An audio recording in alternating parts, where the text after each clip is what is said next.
தற்போது சென்னை மகளிர் நீதிமன்ற நீதிபதி ராஜலட்சுமி தீர்ப்பை வாசித்து வருகிறார். ஞானசேகரன் குற்றவாளி என அறிவிக்கப்பட்டிருக்கக்கூடிய நிலையில ஞானசேகரன் தரப்பில் தனது கோரிக்கைகளையும் அவர் நீதிபதி முன்பு முன்வைத்து வருகிறார். குற்றம் சாட்டப்பட்ட 11 பிரிவுகளிலும் அதிகபட்ச தண்டனை வழங்கப்படுமா என்கிற கேள்வி எழுந்திருக்கக்கூடிய நிலையில் ஞானசேகரன் குற்றவாளி என நீதிபதி ராஜலட்சுமி அறிவித்திருக்கக்கூடிய நிலையில் தற்போது தண்டனை விவரங்கள் அறிவிக்கப்பட இருக்கிறது. தொடர்ந்து நீதிபதி ராஜலட்சுமி தீர்ப்பை வாசிக்க இருக்கிறார். கடந்த 5 மாதங்களில் வழக்கு விசாரணை என்பது நடத்தப்பட்டு விரைவாக பாலியல் வன்கொடுமை வழக்கில் இன்றைக்கு இந்த தீர்ப்பானது வழங்கப்படுகிறது. கடந்த டிசம்பர் 23ஆம் தேதி சென்னை அண்ணா பல்கலைக்கழக வளாகத்தில் நடைபெற்ற இந்த பாலியல் வன்கொடுமை குற்றச்சம்பவத்தில் கைது செய்யப்பட்ட ஞானசேகரன் குற்றவாளி என சென்னை மகளிர் நீதிமன்றம் தீர்ப்பு வழங்கியிருக்கிறது. இந்த வழக்கை பொறுத்தவரையும் பல்வேறு அதிரடி திருப்பங்கள் என்பது இந்த வழக்கில் இருந்து கொண்டிருந்தது.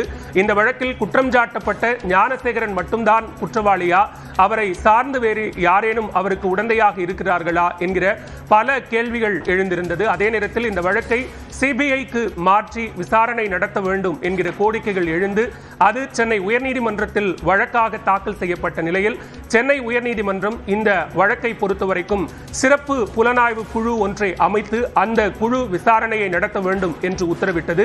அதன் அடிப்படையில் தற்போது இந்த வழக்கில் தீர்ப்பு இன்றைக்கு வழங்கப்படுகிறது. கோகுல், தற்போதைய நிலவரம் என்ன? ஞானசேகரன் தரப்பு தன்னுடைய கோரிக்கையை முன்வைத்திருக்கிறார். நீதிபதியினுடைய பார்வை என்னவாக இருக்கிறது?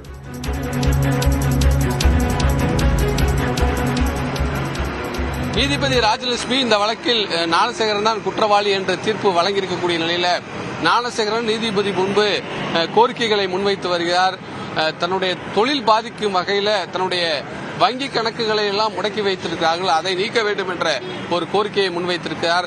தனக்கு 8 வயதில் பெண் குழந்தை இருக்கிறது, தன்னுடைய தாய் உடல்நிலை சரியில்லாமல் இருக்கிறார், அப்பா இல்லை, ஆகவே தனக்கு குறைந்தபட்ச தண்டனையை வழங்க வேண்டும் என்று ஞானசேகரன் நீதிபதி முன்பு கோரிக்கை வைத்திருக்கிறார். அதே நேரத்தில் ஏற்கனவே வழக்குடைய விசாரணை நடந்தபோது காவல்துறை தரப்பில் ஆஜரான அரசு தரப்பு வழக்கறிஞர் மேரி ஜெயந்தி அதிகபட்ச தண்டனையை வழங்க வேண்டும் என்று நீதிபதி முன்பு கோரிக்கை வைத்திருந்த நிலையில தற்பொழுதும் அதே கோரிக்கையை நீதிபதி முன்பு அரசு தரப்பு வழக்கறிஞர் அதிகபட்ச தண்டனையை குற்றவாளி ஞானசேகரனுக்கு தர வேண்டும் என்ற கோரிக்கையை வைத்திருக்கார். இரக்கம் காட்டக்கூடாது என்ற ஒரு கருத்தையும் வழக்கறிஞர் மேரி ஜெயந்தி நீதிபதி முன்பு வைத்திருக்கார். இது போன்ற ஒரு கொடூரமான குற்ற செயலில் எந்தவித ஒரு இரக்கமும் காட்டக்கூடாது என்ற வாதத்தை தற்பொழுது வழக்கறிஞர் நீதிபதி முன்பு வைத்திருக்கார். ஏற்கனவே ஞானசேகரன் பல்வேறு கோரிக்கைகளை வைத்திருக்கக்கூடிய நிலையில அரசு தரப்பு வழக்கறிஞர் கடுமையான தண்டனைகளை வழங்க வேண்டும், அதிகபட்ச தண்டனைகளை வழங்க வேண்டும், இது போன்ற குற்றங்கள் இனிமேல் நடக்காதவாறு இந்த தண்டனை ஒரு முன்னுதாரணமாக இருக்க வேண்டும் என்ற கருத்தை எல்லாம் முன்வைத்து குற்றவாளிக்கு இரக்கம் காட்டக்கூடாது என்ற கருத்தை முன்வைத்து அரசு தரப்பு வழக்கறிஞருடைய கோரிக்கையாக நீதிபதி முன்பு இருக்கிறது. இன்னும் சற்று நேரத்தில் நீதிபதி ராஜலட்சுமி இந்த வழக்குடைய தீர்ப்பு விவரங்களை படிக்க இருக்கிறார்.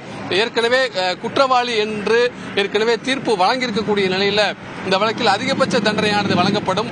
அது எந்த மாதிரியான தண்டனை என்ற விவரங்களை நீதிபதி இன்னும் சற்று நேரத்தில் தீர்ப்புடைய விவரங்களை நீதிமன்றத்தில் வாசிக்க இருக்கிறார். பாலா, கோகுல், காவல்துறை தரப்பில் ஆஜரான வழக்கறிஞர் மேரி ஜெயந்தி குற்றவாளி என அறிவிக்கப்பட்டிருக்கக்கூடிய ஞானசேகரனுக்கு அதிகபட்ச தண்டனை வழங்க வேண்டும், இரக்கம் காட்டக்கூடாது என்கிற கோரிக்கையை நீதிபதி முன்பு முன்வைத்திருக்கிறார். கடந்த காலங்களில் தினசரி அடிப்படையிலான வழக்கு விசாரணையின் போதும் காவல்துறை தரப்பு வழக்கறிஞர் மேரி ஜெயந்தி இதே மாதிரியான ஒரு கோரிக்கை தான் முன்வைத்திருந்தார். அதே நேரத்தில் கடந்த காலங்களில் விசாரணை என்பது தினசரி டெய்லி ட்ரையல் கோர்ட்டுக்கு மாற்றப்பட்ட போது ஞானசேகரன் தரப்புக்கு எந்த வழக்கறிஞர்களும் ஆஜராகாத நிலையில சட்ட ஆணையம் மூலமாகத்தான் அவருக்கு வழக்கறிஞர்கள் நியமிக்கப்பட்டார்கள். அந்த வழக்கறிஞர்கள் தரப்பிலிருந்தும் ஏதேனும் கோரிக்கைகள் தற்போது முன்வைக்கப்படுகிறதா?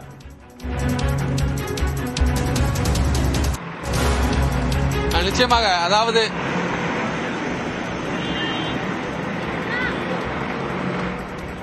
கோகுல், தொடரலாம் நீங்க.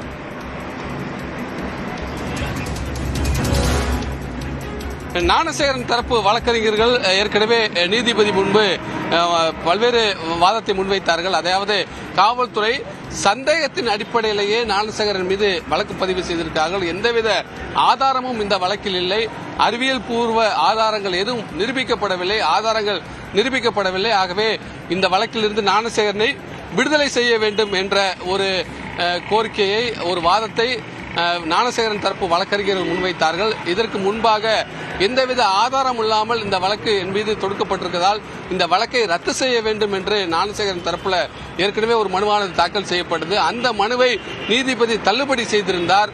அந்த அடிப்படையில் இந்த வழக்கில் தன்னை விடுதலை செய்ய வேண்டும், ஞானசேகரனை விடுதலை செய்ய வேண்டும் என்ற கோரிக்கையை ஞானசேகரன் தரப்பு வழக்கறிஞர்கள் முன்வைத்தார்கள்.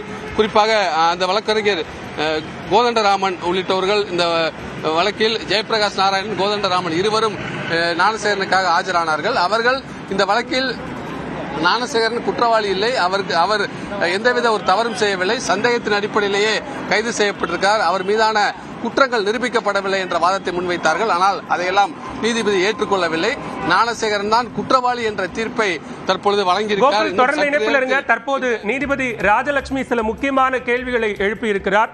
தண்டனை குறைப்பு இல்லாமல் ஆயுள் தண்டனை விதிக்கும் சட்ட பிரிவுகள் உள்ளதா என்று நீதிபதி ராஜலட்சுமி கேள்வி எழுப்பியிருக்கிறார். அதே நேரத்தில் தண்டனை விவரங்களை ஜூன் 2ஆம் தேதி அறிவிப்பதாகவும் நீதிபதி ராஜலட்சுமி கூறியிருக்கிறார். அதுவரைக்கும் ஞானசேகரனுடைய நீதிமன்ற காவல் நீட்டிக்கப்படும் என்றும் சென்னை மகளிர் நீதிமன்ற நீதிபதி ராஜலட்சுமி அறிவித்திருக்கிறார். தண்டனை குறைப்பு இல்லாமல் ஆயுள் தண்டனை விதிக்கும் சட்டப்பிரிவுகள் இருக்கிறதா என்று நீதிபதி ராஜலட்சுமி கேள்வி எழுப்பியிருக்கிறார். அதே நேரத்தில் குற்றவாளி என அறிவிக்கப்பட்ட நிலையில் தற்போது ஞானசேகரனுக்கான தண்டனை விவரங்கள் ஜூன் 2ஆம் தேதி அறிவிக்கப்படும் என்றும் அதுவரை நீதிமன்ற காவல் நீட்டிக்கப்படுவதாகவும் சென்னை மகளிர் நீதிமன்ற நீதிபதி ராஜலட்சுமி அறிவித்திருக்கிறார். கோகுல், விவரங்கள்.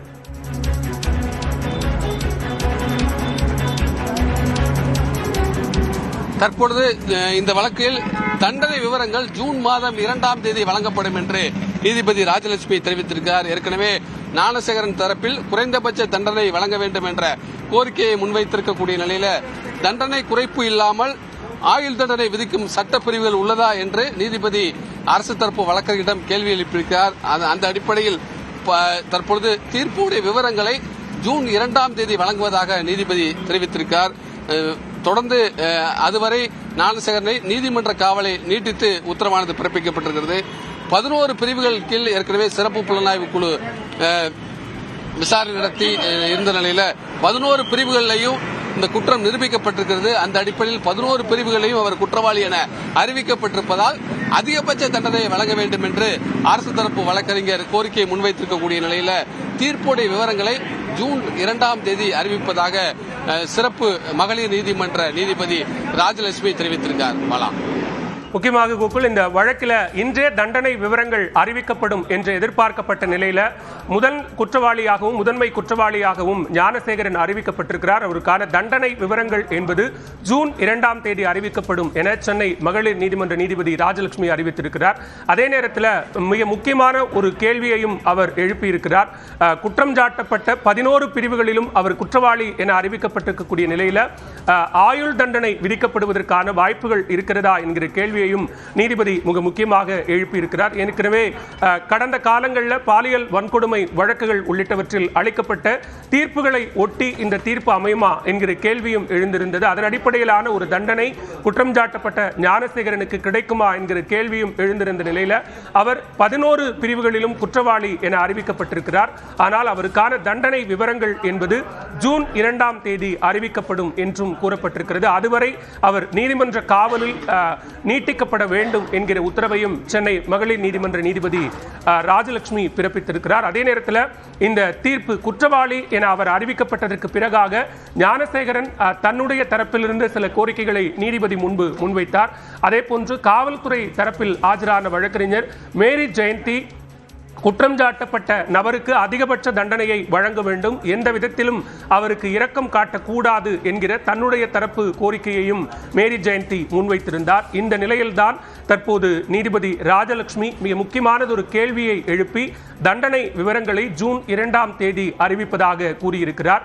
எனவே இந்த விவகாரத்தை பொறுத்தவரைக்கும் அதிகபட்ச தண்டனையாக விதிக்கப்படுவதற்கான வாய்ப்பு இருக்கிறதா என்கிற கேள்வியும் எழுந்திருக்கிறது. எனவே ஜூன் 2ஆம் தேதி குற்றவாளி என அறிவிக்கப்பட்ட ஞானசேகரனுக்கான தண்டனை விவரங்கள் அறிவிக்கப்படும் என்றும் அதுவரை அவர் நீதிமன்ற காவலிலேயே நீட்டிக்கப்படுவார் என்கிற ஒன்றையும் நீதிபதி அறிவித்திருக்கிறார். தண்டனை குறைப்பு இல்லாமல் ஆயுள் தண்டனை விதிக்கும் சட்டப்பிரிவுகள் இருக்கிறதா அப்படிங்கிறது மிக முக்கியமான ஒரு கேள்வியாக இருக்கிறது. ஏன்னா நம்ம கடந்த சில வழக்குகள் மிக முக்கியமான பொள்ளாச்சி பாலியல் வன்கொடுமை உள்ளிட்ட வழக்குகளில் பார்த்தோம். குற்றம் சாட்டப்பட்ட நபர்களினுடைய குற்றத்தன்மைக்கு ஏற்றவாறு எத்தனை ஆயுள் தண்டனைகள் விதிக்கப்பட்டது என்பதும் சிலருக்கு சாகும் வரை ஆயுள் தண்டனை விதிக்கப்பட்ட அந்த தீர்ப்பையும் நாம் கடந்த சில வழக்குகளில் பார்த்திருப்போம். எனவே அதன் அடிப்படையில் குறைந்தபட்ச தண்டனை இல்லாமல் ஆயுள் தண்டனை விதிப்பதற்கான சட்டப்பிரிவுகள் இருக்கிறதா என்கிற கேள்வியை தற்போது நீதிபதி ராஜலட்சுமி எழுப்பியிருக்கிறார்.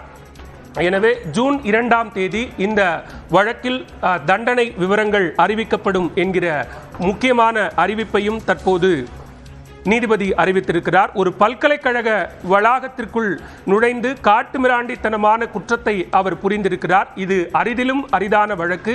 எனவே அவருக்கு அதிகபட்ச தண்டனை வழங்கப்பட வேண்டும் என்று காவல்துறை தரப்பில் வழக்கறிஞர் மேரி ஜெயந்தி தன்னுடைய நிறைவு வாதங்களை முன்வைத்திருக்கிறார். அதே நேரத்தில் ஞானசேகரனும் தன்னுடைய சில கோரிக்கைகளை நீதிபதி முன்பு முன்வைத்திருக்கிறார். தனக்கு அம்மா இல்லை, அப்பா மட்டுமே இருப்பதாகவும் குடும்ப சூழ்நிலை காரணமாகவும் தந்தையையும் சகோதரியையும் மகளையும் பார்த்து கொள்ள வேண்டும், வங்கி கணக்குகள் முடக்கப்பட்டிருக்கிறது, எனவே நிறைய கடன் வாங்கி இருப்பதால் குடும்பம் பிரச்சனைக்கு உள்ளாகும் என்ற சில கோரிக்கைகளையும் நீதிபதி ராஜலட்சுமி முன்பு குற்றவாளி ஞானசேகரன் முன்வைத்திருக்கிறார். எனவே காவல்துறை தரப்பு கோரிக்கை என்பது இந்த விவகாரத்தில் இரக்கம் காட்டக்கூடாது, அதிகபட்ச தண்டனை என்பதை குற்றவாளி ஞானசேகரனுக்கு வழங்க வேண்டும் என்கிற கோரிக்கையை மீண்டுமாக காவல்துறை தரப்பு வழக்கறிஞர் மேரி ஜெயந்தி முன்வைத்திருக்கிறார். எனவே இந்த விவகாரத்தை பொறுத்தவரைக்கும் இன்றே தண்டனை விவரங்களும் அறிவிக்கப்படலாம் என்று எதிர்பார்க்கப்பட்ட நிலையில் ஜூன் 2ஆம் தேதி தண்டனை விவரங்கள் அறிவிக்கப்படும் என்றும் அதுவரை குற்றவாளி ஞானசேகரனை நீதிமன்ற காவலில் வைக்கும்படியும் நீதிபதி ராஜலட்சுமி உத்தரவிட்டிருக்கிறார்.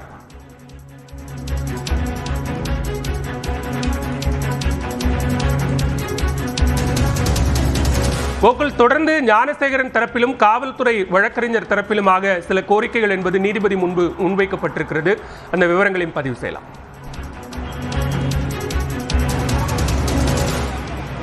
நிச்சயமா இந்த வழக்கை பொறுத்தளவு 11 பிரிவுகளில் வழக்கானது பதிவு செய்யப்பட்டுள்ளது. 11 பிரிவின் கீழும் இவர் குற்றவாளி என நிரூபிக்கப்பட்டிருக்கார். அந்த அடிப்படையில் குற்றவாளி என தீர்ப்பானது வழங்கப்பட்டிருக்கிறது.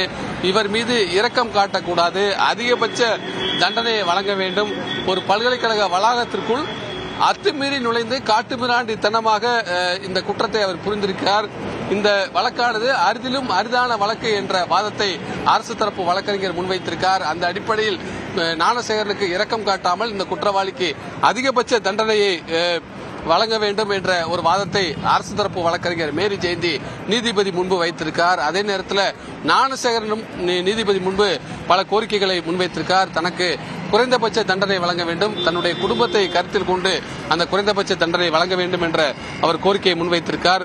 தன்னுடைய தொழில் பாதிக்கும் வகையில் வங்கி கணக்குகள்லாம் முடக்கப்பட்டிருக்கிறது, அந்த வங்கி கணக்கு முடக்கத்தை நீக்க வேண்டும் என்ற வாதத்தை முன்வைத்திருக்கார். இருந்த போதிலும் இந்த இருதரப்பு கோரிக்கைகளையும் கேட்டுக்கொண்ட நீதிபதி ஜூன் 2ஆம் தேதி தண்டனை விவரங்களை அறிவிப்பதாக தெரிவித்திருக்கிறார். இன்றைய தினமே இந்த வழக்கில் தீர்ப்புடைய விவரங்கள்லாம் வெளியாகும் என்று எதிர்பார்த்த நிலையில இருதரப்பும் நீதிபதி முன்பு கோரிக்கைகளை முன்வைத்திருப்பதால் நீதிபதி ஜூன் 2ஆம் தேதி தீர்ப்பு விவரங்களை அறிவிப்பதாக தெரிவித்திருக்கிறார். தொடர்ந்து அவரை மீண்டும் சிறையில் அடைப்பதற்காக நீதிமன்ற காவலை நீட்டித்தும் நீதிபதி ராஜலட்சுமி உத்தரவு பிறப்பித்திருக்கிறார். இன்னும் சற்று நேரத்தில் இங்கிருந்து ஞானசேகரன் மீண்டும் புழல் சிறைக்கு அழைத்துச் செல்லப்பட்டிருக்கிறார். இந்த ஒரு முக்கியத்துவம் வாய்ந்த வழக்கில் ஞானசேகரன் தான் குற்றவாளி என்று அரசு நிரூபித்திருக்கிறது. அந்த அடிப்படையில் நீதிபதி தீர்ப்பை குற்றவாளி என்று வழங்கியிருக்கிறார். வழக்குடைய தீர்ப்பு விவரங்கள், தண்டனை விவரங்கள் ஜூன் மாதம் 2ஆம் தேதி இதே நீதிமன்றத்தில் நீதிபதி வழங்குவார் என்ற ஒரு தகவலும் நீதிபதியால் தெரிவிக்கப்பட்டிருக்கு. பாலா.